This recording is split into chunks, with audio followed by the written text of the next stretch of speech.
Going live, and we're live. It Yay. is Saturday or Sunday, April 19th, 2020. Boris Johnson may be out of the hospital, but now he is under fire for missing key coronavirus meetings in the run-up to the crisis in the UK. The man can't catch a break. The Afghan president's palace is under assault from the coronavirus. My Wall Street Journal alert on my phone just informed me. We don't have fun anymore. But in lieu of fun, we have Carrie Goldberg, who is our mystery guest. Kate, introduce the estimable, awesome, really unpredictably unexpected awesome Carrie Goldberg, and then I have a really cool story about her. Okay, awesome. Oh my God, I love this story. I'm so glad you're telling the story. Carrie, thank you so much for coming on. Carrie is a incredible attorney who is quite the pugilist. You might say, both against trolls, perverts, psychos, stalkers, but also people who tend to like Section 230. And despite the fact that I'm like mediocrely fine with Section 230, Carrie and I are still friends, amazingly. She is the author most recently of Nobody's Victim, Fighting Psychos, Stalkers, Pervs, and Trolls. She has her own incredible law firm, whose services I have used, and they're wonderful. If you are one of her clients, you will get a water bottle in the mail that has troll tears written on it. It is one of the few things that I bugged out with for my apartment that when I left. And we are so lucky to have her on today. You've been covered in I've lost track, but Glamour, you were in Glamour, Vanity Fair, New York Magazine, New York Times Magazine, all the magazines. With these great, you always get really good pinup, amazing kind of takes of you. But anyways, thank you so much for coming on the show. And Ben has a really great story about Carrie that's hilarious.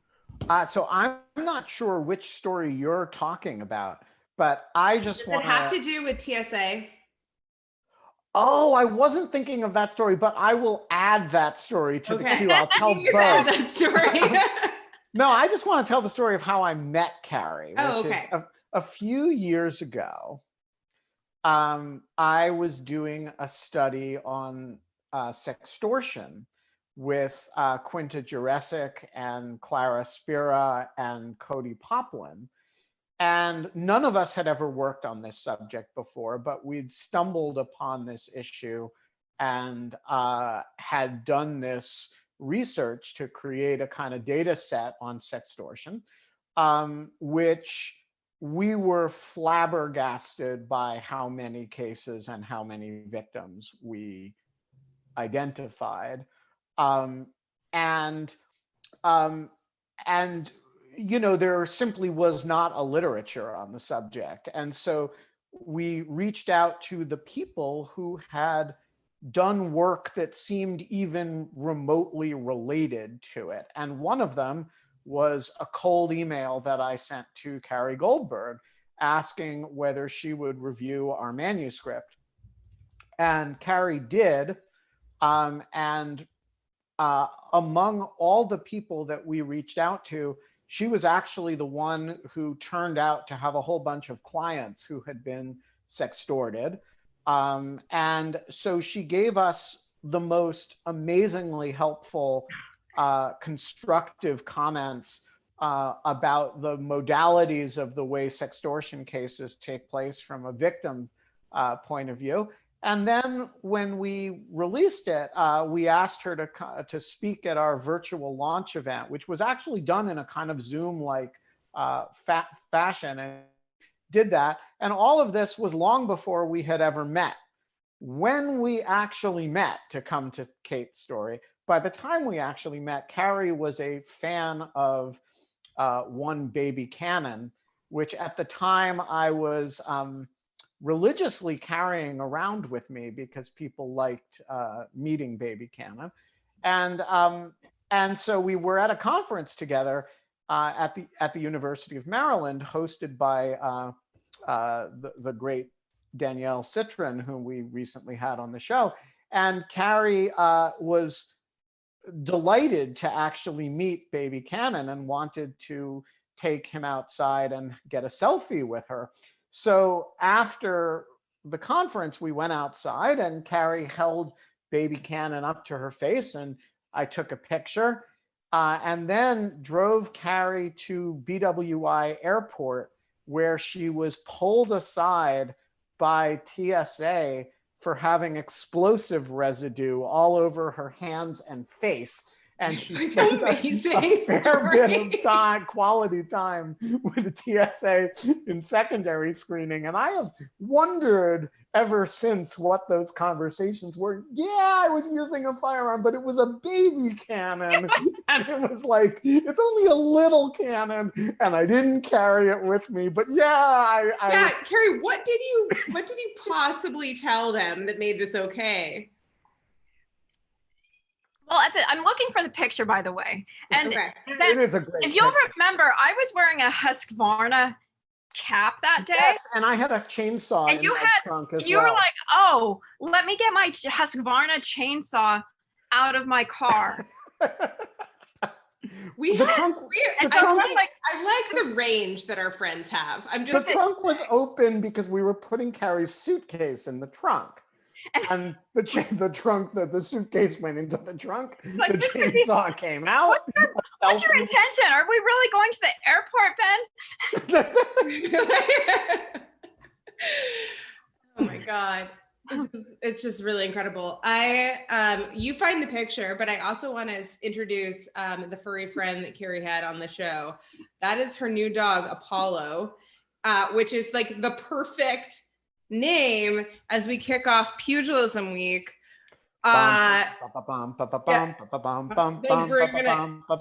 Trumpets fanfare. Yeah. Yeah. We're not playing music on the show anymore, Carrie, because it basically I got dinged by the copyright police. Oh God! They can't keep abuse off of YouTube, but boy, can they keep pirated Dolly Parton off of YouTube. I'm glad that they're listening and watching. Yes, it's just so that happened. But yeah, I think that I've never heard, by the way, and I don't know how long a story it is, but I've never heard the story of how you got baby Cannon and baby Cannon became a thing, Ben. I think. Do you know that story, Carrie?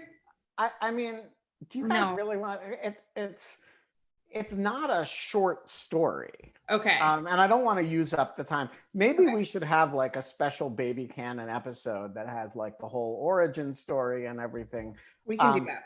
But I don't want to like hijack Carrie's time with a baby Cannon thing. I can't find that picture, but I'll retweet it shortly after this. Great. So Carrie, how are you doing? Fine. Oh, can I just respond to that in the incredibly beautiful introduction? Thank you. Like my first time meeting Kate was we were both on the panel at Fordham. Oh yeah, the women law panel, yeah. And I actually made the gaffe of talking about we were talking about like psychos and stalkers, and somehow there was a question in the audience and somebody asked, what types of professions are the offenders, and this is great.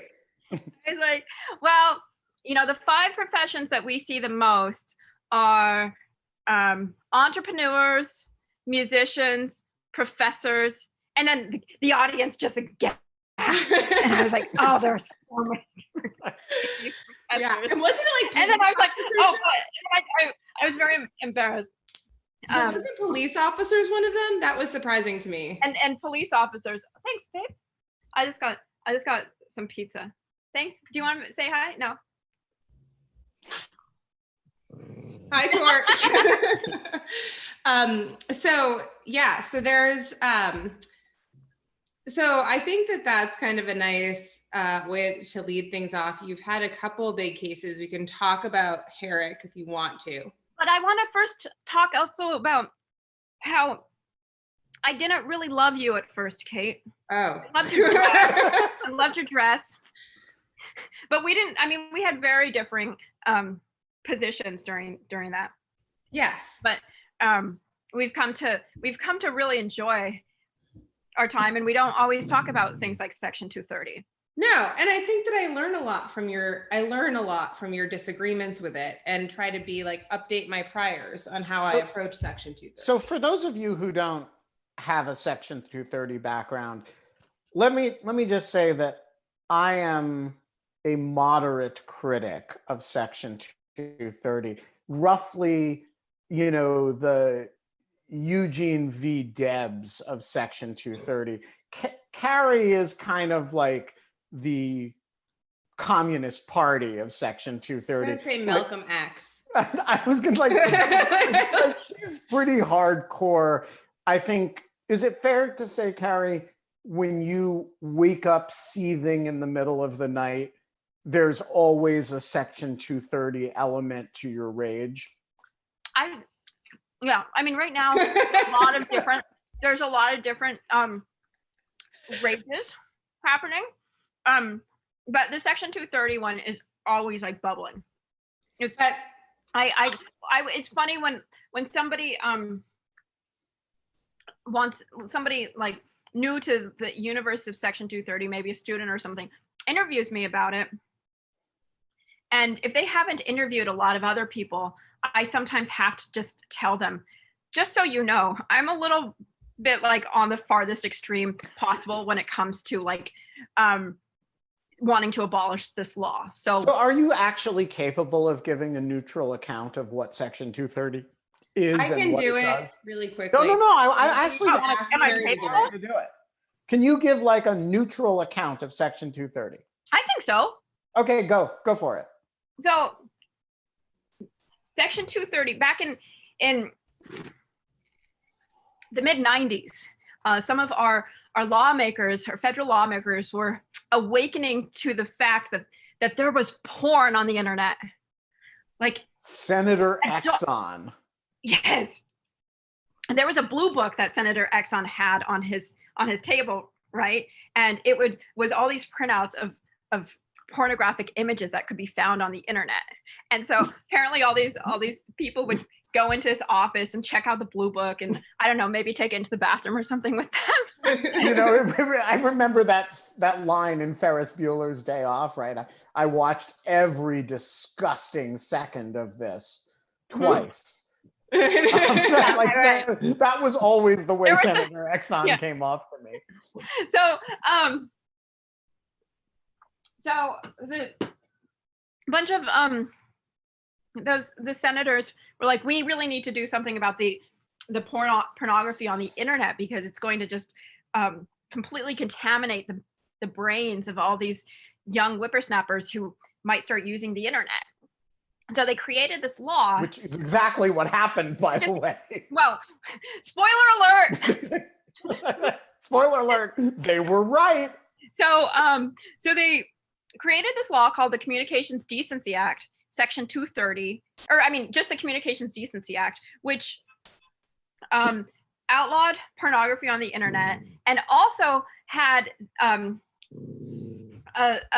little 26-word section called Section 230, which said that interactive computer services could not be held liable if they were sued for publication torts relating to the information provided by a third-party information content provider. The reason for this the addition of this section, though, was because there'd been these several different lawsuits against internet service providers like CompuServe and Prodigy. Remember CompuServe? I was not really. You just said that as though like there was this thing called CompuServe, but that's like saying, do you remember the East? Like the East India Tea Company, right? It's kind of like this, like old version of what we think of as the internet. So my family was a Prodigy family, and so that was our bulletin board. We had Prodigy email, and that was what I used to always get my whole family kicked off of, because I was so completely disgusting and obscene in as a high school student on the bulletin boards. But after 1996, Prodigy had no liability for your disgusting behavior, Carrie. Mm-hmm. Well, and I was upset because they were actually censoring me. And now I know why. But so at the time though, back in the 90s, people who were defamed on these very two-dimensional bulletin boards would get sued, or they would sue. But in addition to suing the individual who was talking trash about them, they would also sue the bulletin board, the information service provider. And there was some very large there were discrepancies between the decision, like the result. Yeah, because sometimes in some of the cases, like in CompuServe, right, they found that there was no liability, right? But in Prodigy, they found that there was liability because Prodigy had been. Did I get these mixed up? Prodigy had no, you got it right. It had been editing the content, and therefore it was itself playing the role of a publisher, and therefore it should be liable for all the content on its platform. So our lawmakers, I guess it was Wyden, who was a Chris Cox and Ron Wyden.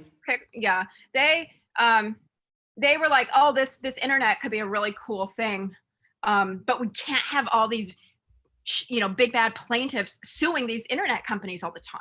So let's have this section of because they thought that it was going to like kill the internet, basically. They thought that if like you sued, the theory was if you hold the platform liable for the most reckless thing that 16-year-old Carrie Goldberg publishes on it, which they have no ability to control at the time, right, except by manually reading it and deleting it, you'll kill these engines of innovation, CompuServe, Prodigy, AOL, and these on what they called online services were the future. They, of course, had no concept that these companies would vanish within a few years, and what we'd have are social media entities. But that was the theory of it. And there was also the idea that like they wanted to incentivize censorship because of all of this pornography that was out there that they could not censor cleanly under the First Amendment, right? They thought that there were harms happening, like Carrie Goldberg harming like teenage Carrie Goldberg. And so they wanted to incentivize companies to take down and to moderate these types of things, but they couldn't order them to do that. And like under these two different decisions, if the companies, basically what Prodigy told them was like, listen, if you police this area and you do any moderating whatsoever, you put yourself on the line for liability for any screw up that you make. So if you fail to take down something good or something bad, and we sue you, then like you're screwed. So it was like these dual kind of like things. They both wanted to incentivize them keeping stuff up and them taking stuff down. Right. Yeah, and sorry. That was just like, it's always kind of how I think about it. So of course, so it gets passed in 1995, goes into effect in 1996. And I think it like wasn't probably all that controversial back then. Well, the CDA was, because it got struck down in Reno. And then in 1997, all the language about the child pornography was struck down for First Amendment reasons. But the 26 line passage of Section 230 stuck around, and over the years, and Ben, this was a word that you used that I've been using nonstop. It's been interpreted so extravagantly I extravagantly is like the best word ever for the way courts have interpreted it, because I think that at the time the internet was so much more two-dimensional, and really most of the things that you could get in trouble for had to do with publishing and you know, obscenity, defamation. But over the years, the law, the Section 230 immunized basically these internet service providers for anything, any kind of Right. tort, whether it had to do with negligence or product liability, as in the Grinder case, or it didn't, you know, didn't have to be a publication. Yeah, I mean, I like, just to give you an idea of how extravagant, I don't remember using that term, but I certainly don't run away from it. It's absolutely, I think it's absolutely right. How extravagant the interpretation was.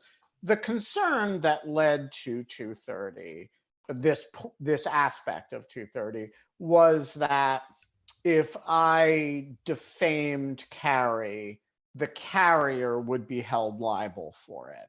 And since these are real-time things, if I said, for example, some of the things about Carrie that our Zoom trolls say in our Q&A, she wouldn't sue me, she would sue Zoom.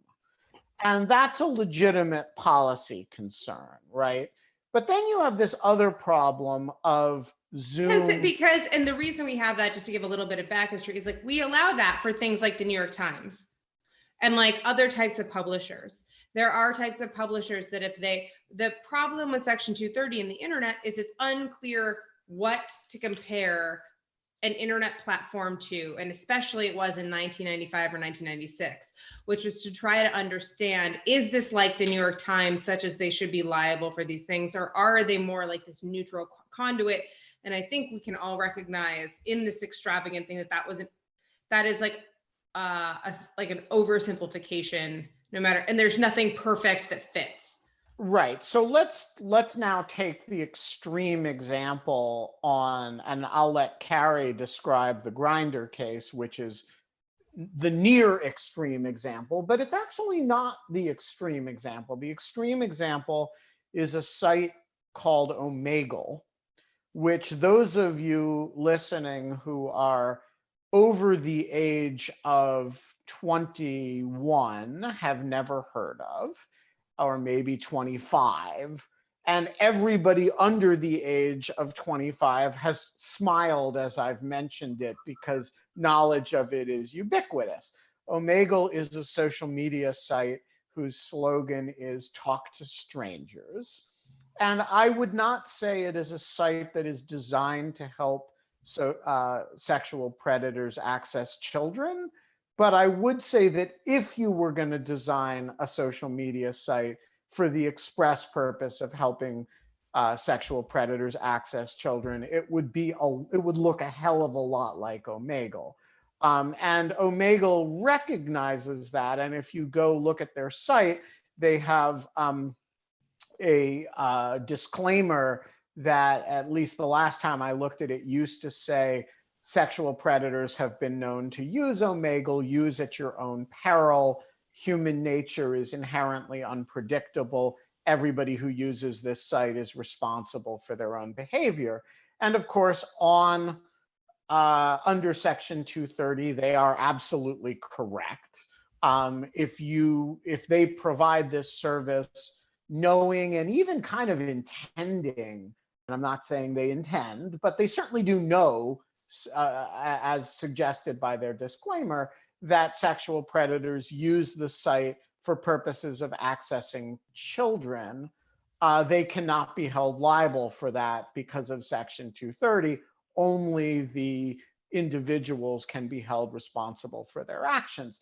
And so, like, I do think that is an example of extravagance to use to, I also think it is very hard to justify as a matter of policy. And just to foot stomp that point, imagine you did that in meat space, right? So what Omegle does is you sign on and they pair you with a random stranger. who may be another 13-year-old looking for kicks, or maybe a 47-year-old looking to groom you for something. They do basically no checking. And you get put in a chat room with that person. So imagine you did that in Meet Space and you had like a big market, a sort of agora, and people could walk in and, you would put them in a private room with a random person. That entity would be radically liable for anything that went on in that room, right? And there is no Section 230 that says, if Zoom randomly pairs me to be in a chat in a physical space with Carrie Goldberg and she does something horrible to me, the hotel in question, the Ritz-Carlton, bears no responsibility. But if it is Zoom, that's Section 230, and Zoom is absolutely immune from liability. And I do think that is really hard to justify. And having spent as much time as I have on the sextortion cases, I have no doubt that the companies are reaping an incredible windfall from not being responsible for the unbelievably disgusting activity that takes place on their platforms, and that they have knowingly designed their platforms to facilitate, if not intentionally. And I want to call out particularly Kick Messenger as the worst of the worst here, beyond Omegle. So with that as a preface, Carrie, like a lot of watchers have a sense of Grindr. How bad is Grindr in this department, and how immune are they? Really quick, I just kind of want to frame, bring us from the historical conversation and what you just said, and kind of stage what the current what the meaning of being pro 230 or anti 230 is now. I think that pretty much people who are super pro 230 tend to be free speech enthusiasts, people who believe in kind of technological self-help and self-governance, and that technology companies can govern themselves. I would say it's more civil libertarians, kind-minded people, and that type of thing is kind of the camp that's pro 230. A lot of libertarian kind of types, because they like small businesses and they think that Section 230 allows small businesses to do their thing and protects them, and they think that people and they tend to undervalue the scale of harm that these companies can provide. And on the other side, I would say there's kind of there's a progressive left that tends, not even left, but a kind of a move towards the anti 230, where Carrie, you're the very kind of farthest that I know on this, is just kind of this is this allows huge companies to just do exactly what Ben said, take advantage of things. There's all of these people who are experiencing these really serious harms and have no form of recourse for any of their harms, which you're about to tell us. I really can't wait for you to tell the story about Yorrick. And I think that just personally me, I am solidly see both sides of what 230 provides, and think that there are in particular bad actors, and think that platforms are moving towards a product-based kind of identification more than they are a communications identification. So for that, by that, I mean, I think they're moving less about being about speech and more about being about conduct. And the more they do that, I think the more they should be not covered by Section 230. But that doesn't mean that I think that Section 230 should go the way of the dinosaurs. But things like Kick Messenger, things like Omegle, all of those things are not also what typically gets wrapped up in Section 230 stuff, which is Twitter and Facebook and all of the huge ones which do a decent job under 230. But yeah, so just to be clear, I know Facebook gets a lot of guff, and rightly so, about a lot of things. In my experience in the sexual exploitation department, they are not the problem in the 230 arena. And whatever they may be in the disinformation arena, I have not seen in my sextortion research a lot of the activity taking place on Facebook, and they're actually pretty good at removing. You don't see a lot of non-consenting nude images on Facebook. They're relatively good at getting that stuff off.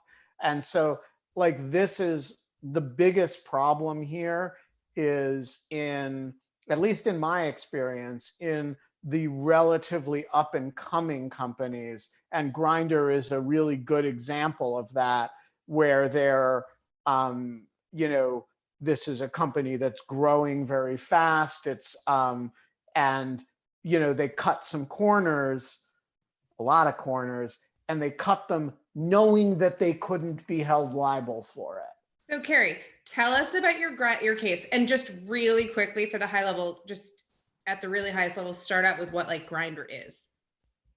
Okay, so I don't really have an agenda against Grindr, but as a as a victims' rights lawyer, though, you know, if somebody comes to my office and their life has been overturned by a person, a company, a school, or a product, then I'm gonna, like, you know, fight to the death. Like, I don't, you know, so and it is just disgusting to me that there could be an entire sector of industry that is just like outside the courts. But so Grindr is a gay dating app, that the most popular gay dating app in the world, with like I can't remember how many users, but like 4 million users, or and it's in like 120 different companies.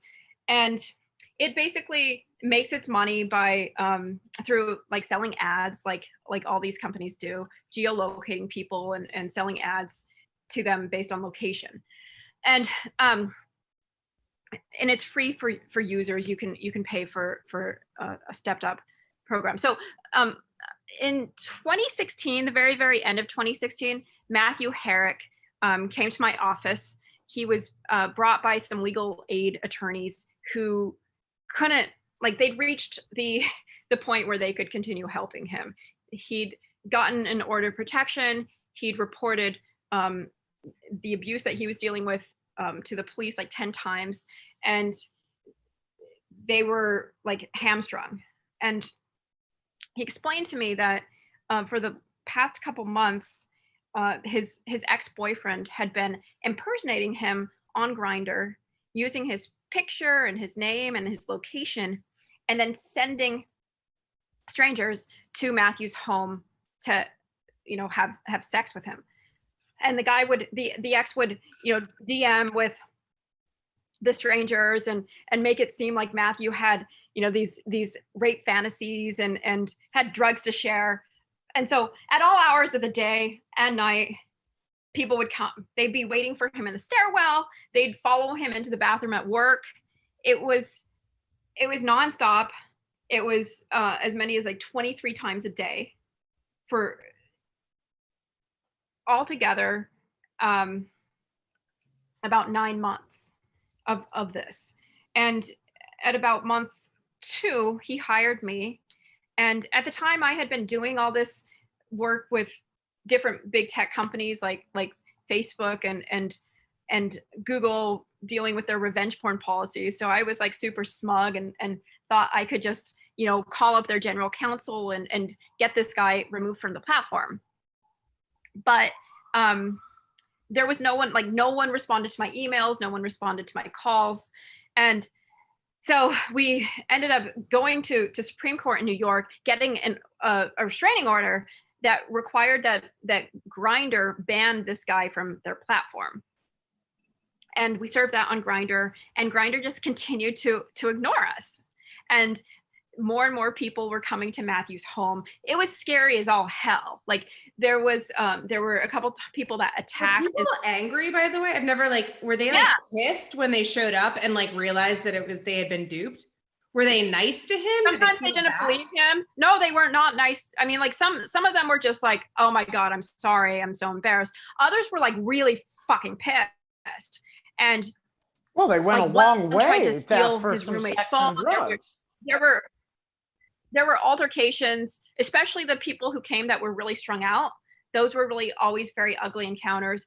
And then later on, the offender impersonating Matthew would say homophobic things and racist things. And so people not only were coming to have sex with him, but they were coming to kick his ass. So Grindr was just completely MIA, even after we brought this lawsuit.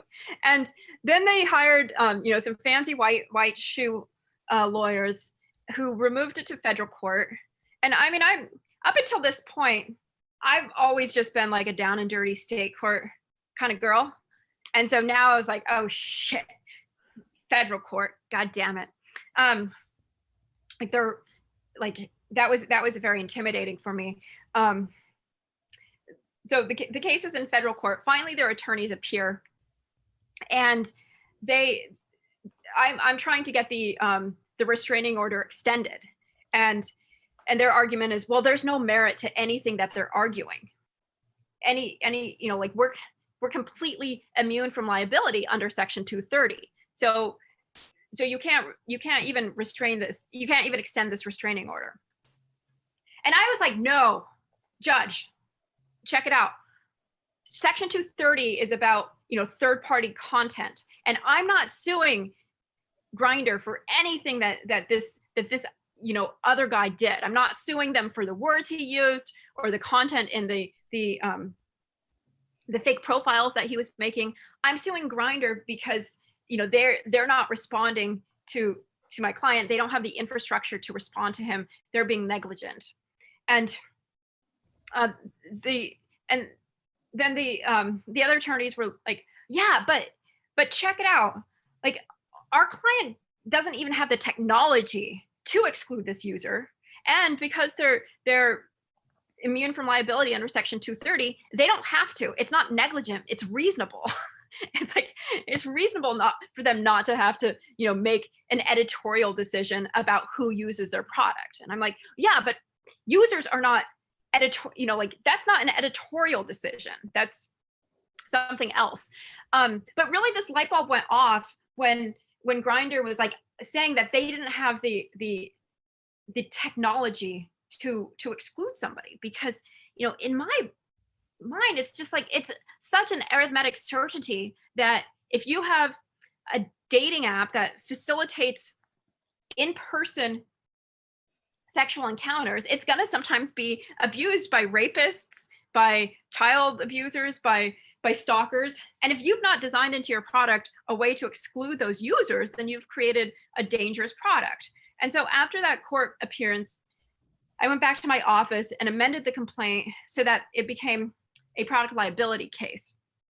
And I thought that this was like the sure way to get around Section 230. And of course, my adversaries were like, well, they're just trying to skirt Section 230. Well, yeah, of course I'm just trying to skirt 230. Like, it is like this huge boulder that is like in the way of getting justice for my client, and for getting this goddamn miserable and dangerous situation to end. But ultimately, the entire case was dismissed on a 12b6 motion because of Section 230, and which means that Grindr didn't even have to prove that they didn't have to even plead it. They didn't have to claim anything, that they were entitled to the immunity. The case was dismissed at the earliest stage possible, which is basically the court saying that, Matthew didn't deserve to be in court because this type of defendant is so protected that we're going to just throw the case out at the earliest stage. And me, the judge, is going to make all these factual determinations. I'm going to determine that this is an interactive computer service, that they were being held responsible for their role as a publisher, and that it was all about, information content provided by a third-party information content provider. To be fair, the law and the fact differential there on a 12b6 is like, it's always bullshit, Carrie. Like that's always like, I think that's always bullshit. Like I've always thought that the law like they teach you in law school, as you know, like, oh, like this is a finding of fact versus a finding of law. And like, I know, I think that like, but this is why this is, anyways, sorry. I think that like, it's interesting, but I don't think that that's like, it's not unique to this case. That type of shit happens all the time. No, but it is like, I mean, like it's supposed to be that like everything that, if everything that you're pleading is true, then it should be able to survive a 12b6 motion. I mean, under Iqbal and Twombly. Mm-hmm. But I mean, I want to take this in a different direction. So the Second Circuit Court of Appeals upheld the dismissal. The Supreme Court refused to hear the case.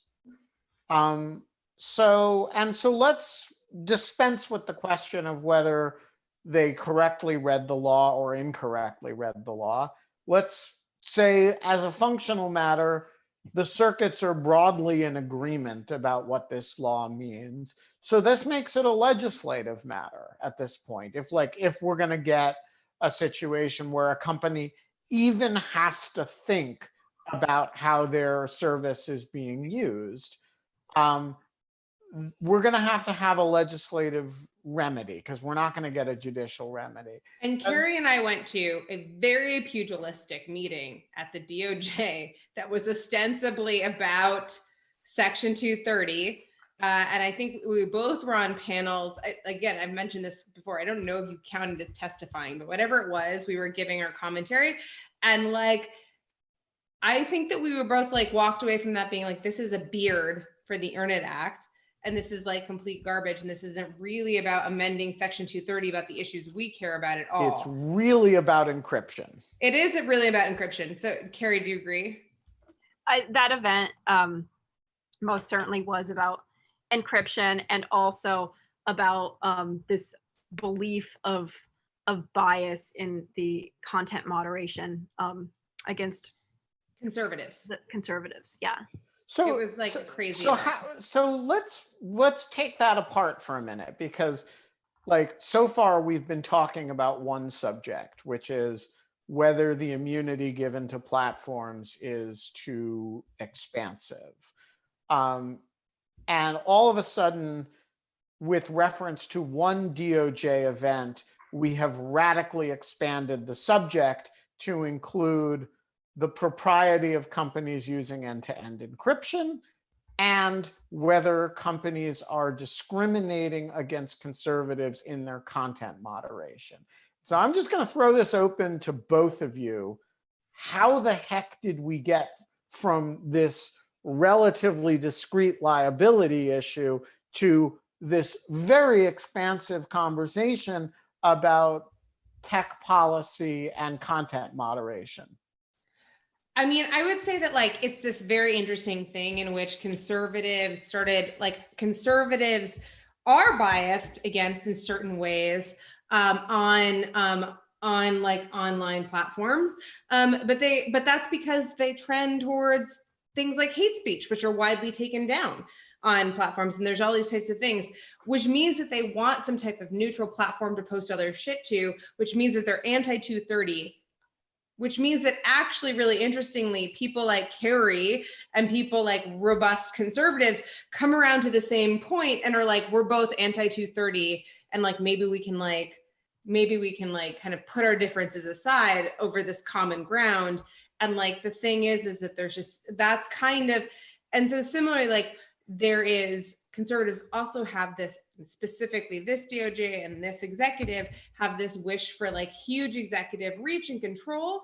And so like ending end-to-end encryption would be a huge move towards having more reach into people's privacy and secure data, and keeping them outside the realm of surveillance.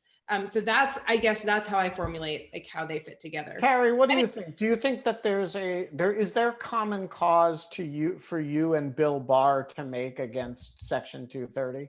Okay, so or Josh Hawley? I'm not approaching Section 230 from a speech direction. I'm looking at it as like, I'm dealing with people that are really severely injured. It's not just that their Twitter account is deactivated for a few weeks. It's like that they were live stream raped, on a social media platform, or that 1,200 men were coming to their home and a dating app didn't give a shit, or my client whose daughter was murdered on a first date by somebody she met on Match, who had a record as a sex offender. So I'm coming at it from a different angle. I want people who are severely injured to be able to sue these platforms that I feel are partly responsible.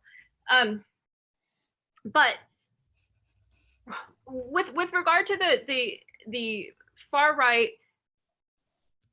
I guess, censorship and the end-to-end encryption, I think it's simple. I think that the right has those two agenda things, and what does big tech have that that could be taken away? Section 230. And so I think there's been this real like kind of jujitsu to try to somehow make it all, to create this like, oh, you can't have end-to-end encryption if you still want Section 230 immunity, which is what the Earn It Act ultimately is going to is ultimately probably going to propose. But I think it's a creative, it's creative entry by the DOJ. I mean, we all know that Facebook has got more surveillance power than they could ever dream of having. And so this is, a way that they can maybe get back some of the power over, from this like private company who shouldn't have it in the first place. Well, with that, speaking of jujitsu, we have a very special second mystery guest with us today. I'm proud to introduce Yorrick. Yorrick is disappearing, falling backwards into money. Wow. Yorrick is my punching and kicking things trainer, my violence trainer, if you will. I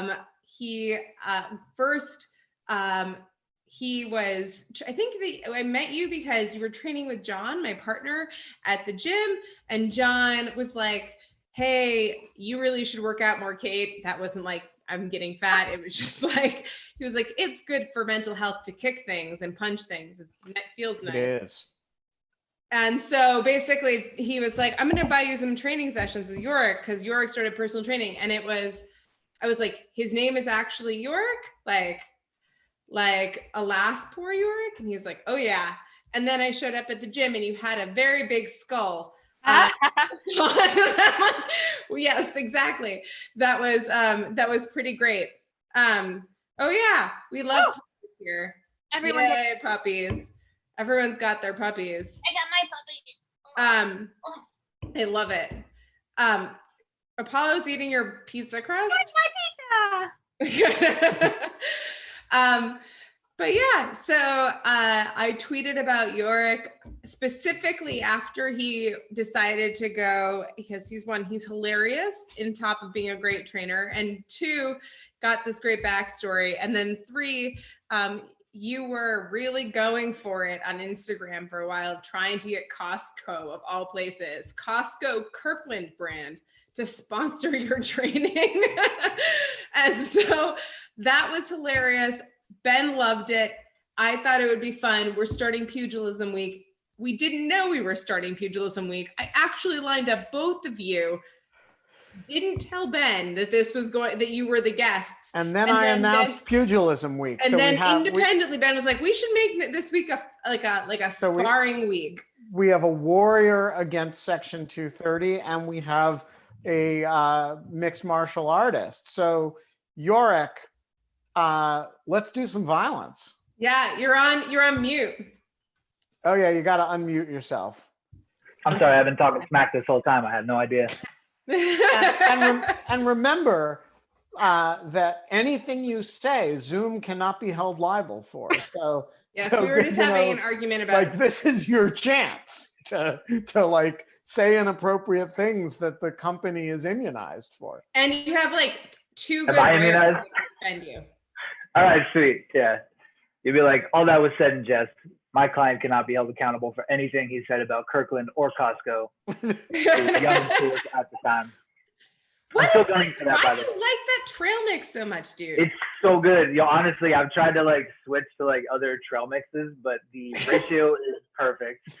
They don't skimp on the cashews. They don't throw sunflower seeds in there, which like is a cardinal sin in my opinion, because then when you're done with your bag of trail mix, you just have a bag of sunflower seeds at the bottom. It's funny because Cardinals love sunflower seeds.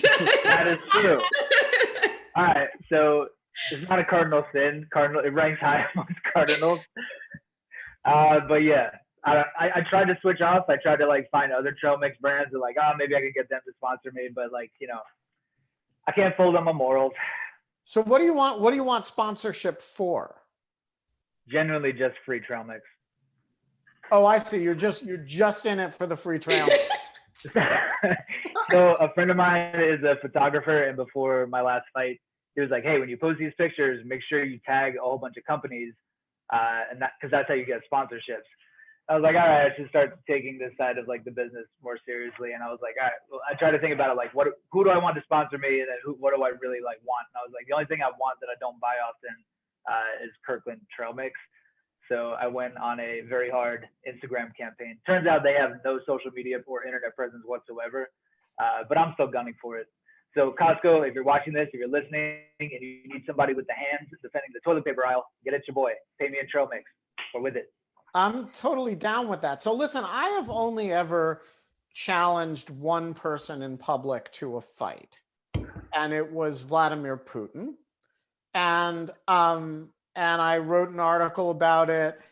The Kremlin actually responded to the article, which I thought was kind of a coup. They said they'd never heard of me and they only take responses from real journalists.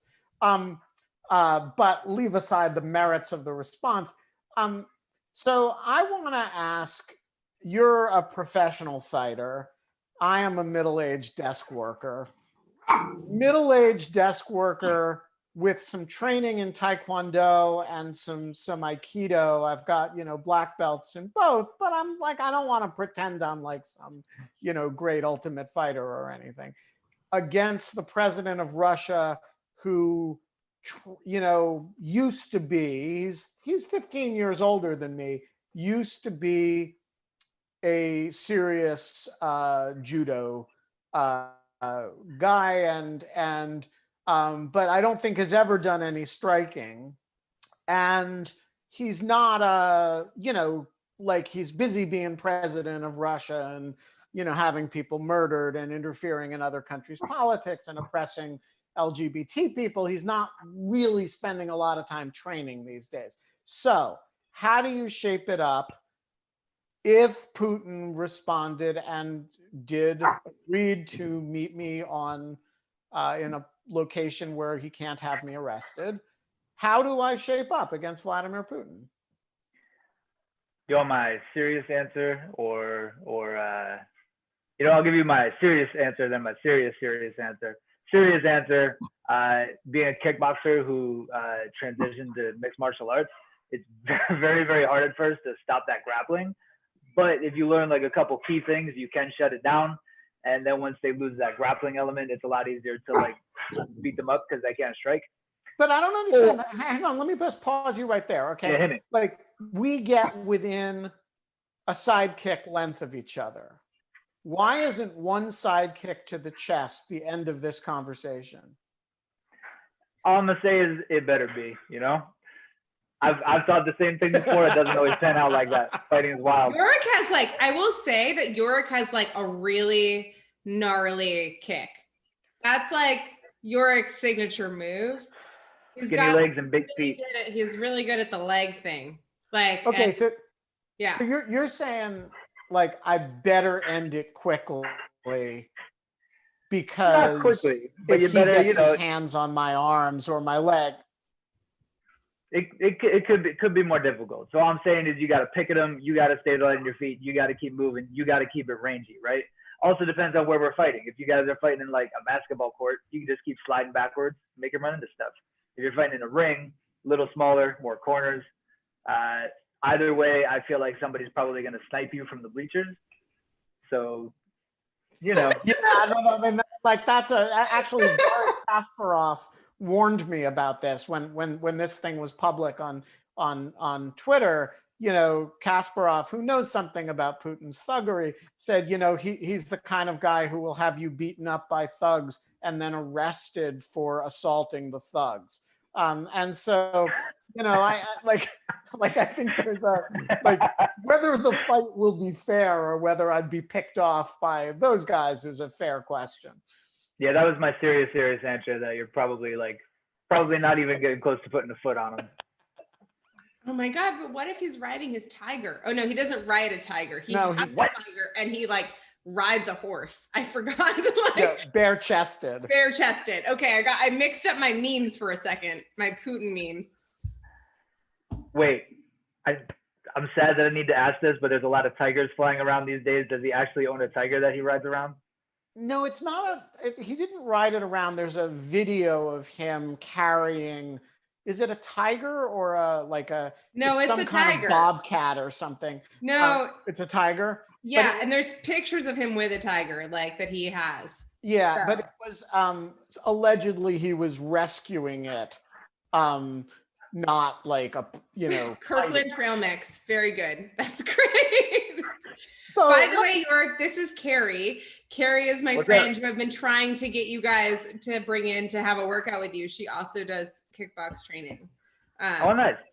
So yeah. So I want. Oh, there it is. So let's first of all, if you're watching this on YouTube or if you're on the Zoom call, dude, just tweet at Costco, sponsor Yorrick. Yeah. Like we got to get that thing, like do it at them, you know, find their little and we need what's the hashtag? Is it sponsor Yorrick? Yeah, let's use that. I was been using Yorrick. the ones that popped up from Instagram were Trail Mix for Yorrick or Trail Mix Martial Arts was a good one. Oh, that's nice. Yeah. So Mm-hmm. let's get this going because there's no reason. How much trail mix do you require, Yorrick? Oh my God, yo. I was kind of hoping you wouldn't bring that. All right, so after my last fight, I was like, you know what, it's time. I bought myself a giant bag of like the 5-pound bag of Kirkland trail mix. And because it was after the fight, was not watching what I was eating, I finished it in 3 days, which I'm not sure how your math is, but that's like 1.6 pounds of trail mix per day. So I can't even keep it in the house. Don't shame me, Kate. Wait, I miss our visits at the gym. By the way, you and Carrie are both in Brooklyn. I don't know what you're doing for I think you're still in Brooklyn. I don't know because I haven't caught up with you. Yep. Okay, but you guys are not far from each other. You're a half a mile walk. So if I don't know what the rules are for social distancing right now, but if you want to do workouts, you guys should meet each other. Absolutely. As soon as we're allowed to be close together and we'll get written up or not. How does punching work in social distance? That's a really It doesn't, good question. and I am furious about it. I'm losing my mind. All the gyms are shut down, and like now they're saying, I think within a month that gyms can open back up with social distancing.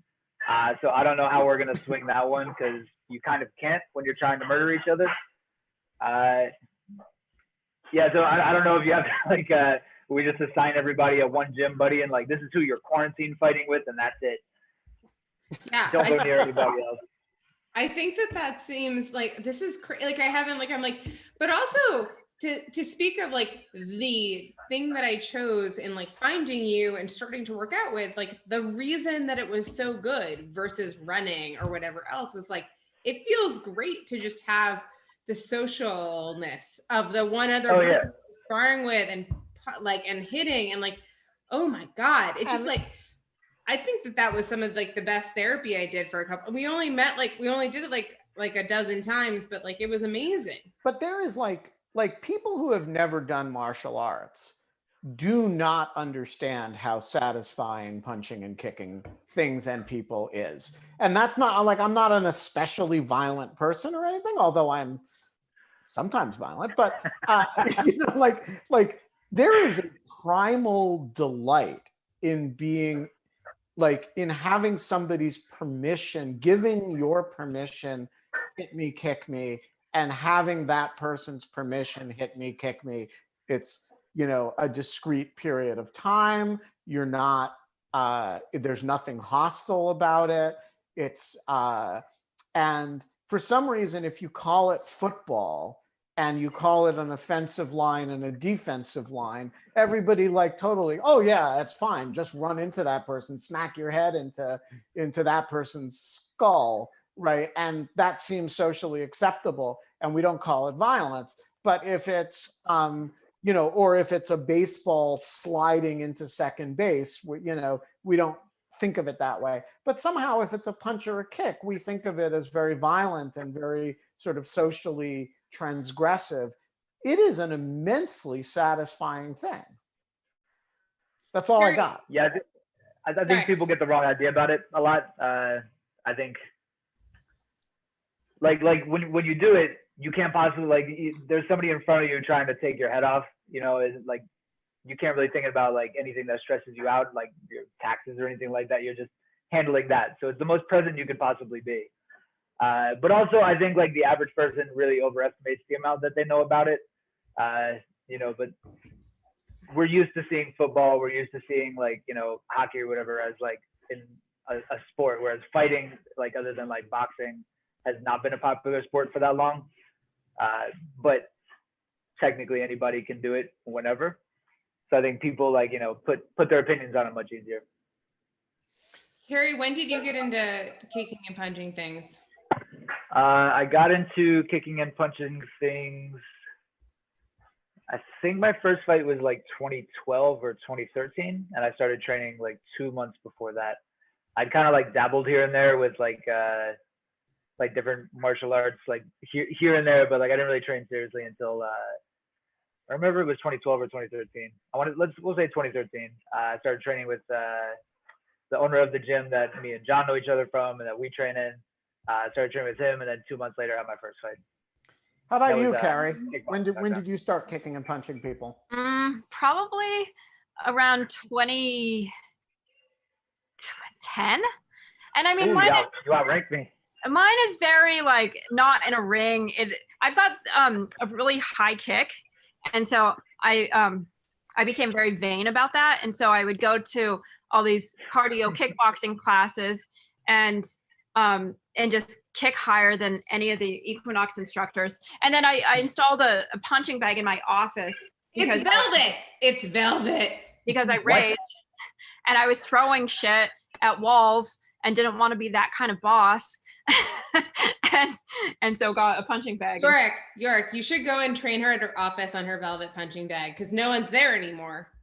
It would be a perfect. And also, I genuinely need to see this velvet punching bag. That sounds super lush. It is so beautiful. I know it's not very.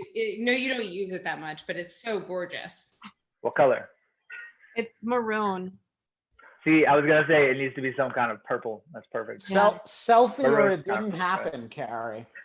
I think we're running out of time for the workout that we had planned, but this was so fun anyways.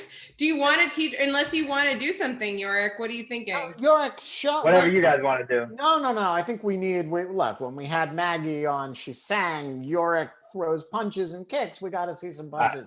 Yeah, I put on my workout clothes for this. Yeah, I'm wearing my workout clothes. I am too. Let's turn this virtual background off. I feel like I need to specifically teach you how to defend from Putin takedowns. I'm gonna move. Okay. There we go. Back to this nice exposed brick and tapestry behind me. I like this. I like it. Yeah. That's nice, right? Okay. All right. Find some space. We gotta punch the air. You guys want to work out with us? Okay, I'm finding space. I'm gonna punch things. How much time do we have for the violence? Like whatever, 10 minutes. Is that enough? Oh yeah. I got plenty of time. I don't know how much people want to watch us work out. No, it's kind of entertaining. I mean, I'm trying to see that high kick. I wasn't planning on any kicks. I don't have space. Now are you outside? No reason why you shouldn't kick. I want to see Carrie's high kick. I don't know if I can kick things. Wait. I'm gonna hit it. Oh, whoa, you're outside. Background. That's nice. Whoa, not bad, Carrie. All right. Ben, you lefty or righty? Wait, you all know how to stand. Right. You've all hit stuff before. All right. Yeah. Stand how you stand. We're gonna work on the jab first. So whatever hand's in front. For me, it's the I switched, so I'm bistantial. But whatever hand you like in the front, we're gonna start with that one, right? All right. You're gonna start. Every single punch is going to start from your feet, right? Whoops. Knocked you over. Every single punch starts from your feet. So what we're gonna do is push from the back foot, take a little step with the front foot, all right? All right. So again, hands up, push from the back foot, pop it out, bring it right back in.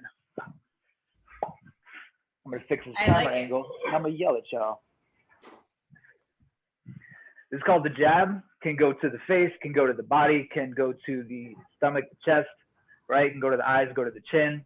It's very good for keeping Vladimir Putin away from you when he's trying to clinch up, but make sure you keep those feet moving, right? Carrie, what is this fucking look? This is like not fair. I'm like I haven't washed this sweatshirt in 3 weeks, and you're like in a whole. I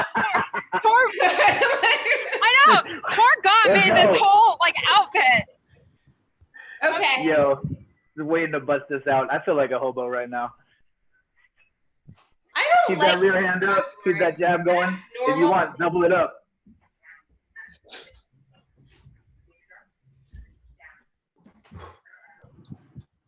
All right, sweet. Everybody looking real mean. Do most people like crosses better? Yeah, I like crosses better. Yeah, crosses are way better. We're doing that now. So again, after the jab, what we're going to do is throw the rear hand, all right? So it's going to start with a very big rotation from my back foot, Okay. then my hip, then my shoulder and my fist, right? So again, foot, hip, shoulder, and fist. Foot and hip go first, then my shoulder rotates, my fist goes out. Boom, right? So let's go jab, cross, lead hand, rear hand. It feels really good. Oh, it's the best. You can do this cool flourish after you hit your cross as well, where you kind of lasso it real quick. I don't know why, but I see a lot of people doing that. When you take Putin down in the first hit, you're gonna. Oh yeah. I'm not saying I don't do it. I do it all the time. No. I'm totally down with that because, Putin's going down with one punch or kick, and definitely want to spike the football afterwards. You know what I'm talking about. What's this move? That is. I don't know how to defend against that one. See, that was pretty good, but I feel like you need to close your eyes and look away a little bit, like this. The classic playground tactic. It's really good to talk to you. We should do this on Zoom soon. Speaking of which, been running online violence classes. Yeah. Been watching families across America punch the air in their houses. Just because I want to see this high kick that's been talked about so much, we're gonna throw a kick after this, right? So it's going to be the easiest to throw whatever leg is in the back. I'm going to reposition my camera so I don't knock over my whole house. Yeah, I'm gonna knock some stuff over. You know what? It's worth it. Okay, so starting from the rear leg, I'm going to get up tall on my lead leg. I'm going to just rotate. Whoop. Right? So hands are up. Whatever side I'm kicking with, I can swing that arm down if I want to, right? So I come up, I start to turn my hips, the leg just goes right by. Again, up, right by, don't kick your lamp. It's actually really a lot easier to turn on this floor than it is the gym floor. Hardwood and socks is what I'm talking about. Right? Mm-hmm. That's how Putin does it. I'm gonna stop running my mouth about Putin. I'm not trying to get Kremlin out here. Yeah, I mean, seriously, we have a lot of trolls. Ben, please defend me. This is Carrie, let me kind see that kick. Carrie, let's do this kick. Holy shit, you really do have a high kick. Carrie with the crazy legs, my God. Yeah, seriously. You and Carrie really should train because you have crazy legs too. Now let's do it. Ben, you need to bring her when you fight old Vlad. We can come do it on my deck. Kind of cool that Perfect. you have a deck to do it on. Yeah, this is so great. Are we talking about me and you? Are we talking about me and you training or the Putin fight? Putin and Ben on my deck. Yeah, you'll host. Perfect. This is amazing. That was actually super fun. Yorrick, that was so great. So we have now had a live Putin training round with an actual mixed martial arts professional who should be sponsored by Costco Kirkland Trail Mix. And it is now, we've run a little bit over, but we're totally cool with that. Yorrick, Carrie, Thank you so much for coming. Awesome launch of Pugilism Week on In Lieu of Fun. We will be back tomorrow with pugilism, people who actually want to fight with each other. We're going to give them a forum. It's going to be awesome. There's going to be violence, and Zoom will not be liable. YouTube will not be liable for it. And remember, until then, if you can't have fun, you can still hang out with us in lieu of fun. Love you guys. Thank you for all coming on. Thanks for joining us. Thank you.